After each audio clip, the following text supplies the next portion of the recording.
Hi everyone, my name is Charlie and today I have the end of the year book tag. This tag was created many moons ago and is something that I've always done towards the latter end of the year. But I was listening to the Books Unbound podcast on Monday and they were doing it, and then I realised that Ariel, who is the original creator of this tag, first uploaded this video in September, and it's actually supposed to be done in September, talking about the final few months of the year. So I'm doing it now because I always leave it until November or December and then I don't have enough time. Whereas now seems like the perfect time to do the tag. And so here we go, the end of the year book tag. The first question is, are there any books you started this year that you need to finish? Yes. The first one is the second edition of the Kitchen Diaries by Nigel Slater. I have been reading each diary entry on the day it corresponds to throughout the year. I have missed a few weeks, so I'm still stuck in August, but I can't remember whether I actually told anybody I was doing this, but I've been reading the Kitchen Diaries for the entire year now. And so this isn't going to get finished until December, but there you go. I've been reading a cookbook that is exceptionally heavy, and so I can only read it when I'm sat at the table. Then we have a book that I'm unsure whether I will finish, but I purchased this book when Charlie and I went to Crewe nearly 2 years ago now. I said that I wasn't in the mood to read it, but it's one that I've always felt that I should read, especially since we got it introduced to us at university.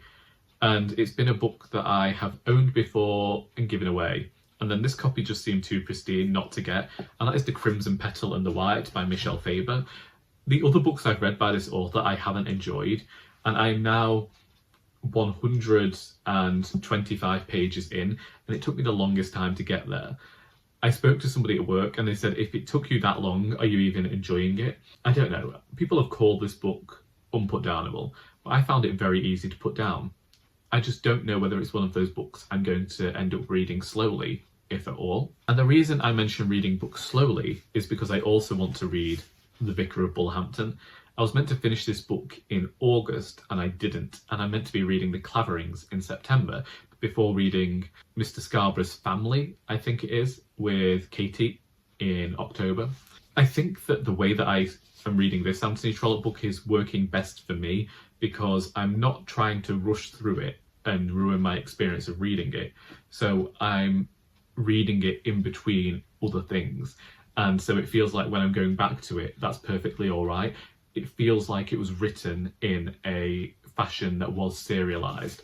I'm liking the short chapters. I'm liking this community aspect of Bullhampton, but I am also really appreciating going through this one slowly. I think that when I get closer to the end, then things might pick up and this will be the one book that I read. But I'm still, basically, as we know, I was enjoying the murder mystery aspect of this book and I was reading it like a modern thriller then. But then we got back to the romance and I was a bit like, this is too much like a Hallmark movie for me, and I tossed the book aside. But I have been reading it. I'm going at it slowly. I'm over 200 pages into it now. I'll soon reach the halfway point and I will have this book finished and then move on to The Claverings. It's just whether that happens over the next few weeks. I will get this one read. Next we have, do you have an autumnal book to transition into the end of the year? For this, I've chosen The Moonlight Market by Joanne Harris. I mean, look at the way that this catches the light. Those colours are autumnal. And it's also the fact that I head towards more fantastical books towards the latter end of the year. And when I was craving fantasy fiction last month, I started reading this book. As I started reading it, I was thinking, no, that is too autumnal, save this for October. And I was considering reading this, but on the perfect day in my head to read this book is going to be a day like this last week, where it's been pouring down with rain and I'm just going to hunker down in the corner. I say that a lot. I say about hunkering down in the corner a lot. I'm not depressed. I just really enjoy sitting down in a corner reading a book. I can't say what it was about the tone of the book that seemed like autumn to me, and immediately just in my head, that's where I went with it. But I read Joanne Harris's other book, Honeycomb, in autumn, and these almost fairy tales just seem so much more suited to the time.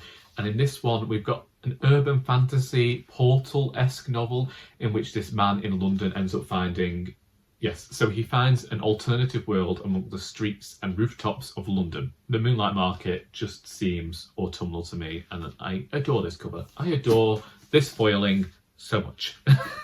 Is there a new release you're still waiting for? I have no idea. So for the last few years, I haven't actually looked at what books are coming out.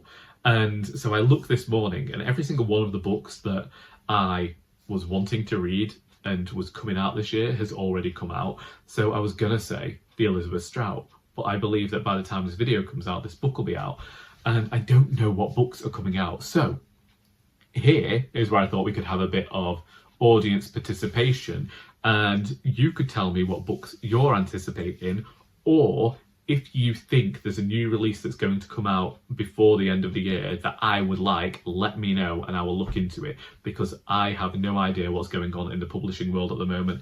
I'm seeing all these great fantasy books coming out on people's channels and people talking about them, and I'm like, yeah, great, fantastic. I have no idea what you're talking about. And it's been that way for about 7 years now, and I'm really thinking these things need to change. I know I did not like knowing every single book that was published or that was coming out, but having a little bit of an idea might be good. So then we have, what are 3 books you want to read before the end of the year? Immediately, my mind went to The Shadow Rising by Robert Jordan, which is the next book in the Wheel of Time series, because I just want to read really hefty fantasy fiction, but I feel like I can't do it until I've got through the remaining books on my shelves. So I want to get them done and then go into these really hefty tomes. I've looked it up, and apparently the next Wheel of Time book is over 1,000 pages. So whereas the last one took me 2 days to read 650 pages, this is going to take me at least a week. So I think that I've got at least 3 months of reading to do for the Wheel of Time books. Then we have Anno, Dracula by Kim Newman. I got this 2 years ago when I went to Crewe with Charlie, and we actually left the bookshop, and then I said to her, do you mind if we go back and get it? I don't know if any of the sequels come in this edition, because this was for the 30th anniversary. And I did try and read 50 pages, similar to the Joanne Harris actually, but I felt like the tone was more suited to autumn. So currently debating taking this book with me to Whitby, but that's because I'm on holiday. And as we know, with all readers who are going on holiday, who are mood readers, we would really be better off taking every single book out of our library with us, because I don't know whether I'm going to want to read this in Whitby, but I just feel like, you know, Dracula, Whitby, Dracula, Whitby. We have Crampton, Hodnet by Barbara Pym, just to like throw in a bit of whimsy there, something a bit more light-hearted. So somebody told me that this is the next Barbara Pym I ought to go to, that this is one of their favourites of hers, and so I got it for my birthday. I'm still not happy that it was a second-hand edition, because I'd like to own a Barbara Pym that hadn't been read before. I know, it's just who I am. I'm a bit of a twerp like that, but looking forward to more Barbara Pym in my life. Is there a book you think could shock you and become your favourite book of the year? And I'm going with 1Q84 by Haruki Murakami. I'm planning on reading it this month. This is an epic. I believe this is over 1,000 pages too. But there's just something in my mind that's saying it has the potential to be. It might not. I might hate it. But having mentioned the Books Unbound podcast, I'm trusting Raylene here, and she called this Murakami's best at one point. Now this is a few years back. It might have been last year, it could have been the year before. I keep re-listening to old episodes, but I'm hopeful. It's got a alternative reality sort of thing going on, a bit of surreal absurdism going on in there. It might appeal to the part of me that likes weird fiction. We're gonna find out. And then finally, have you already started making reading plans for 2025? The answer there is yes. There's nothing final there yet. Part of me is considering reading all of the Doctor Who books on my shelves so that I could say that I've read all the 8 Doctor books. Now in doing that, it would mean actually buying books, and I think there are over 70 in the full series of 8th Doctor books, and so we'll see, because they can get expensive.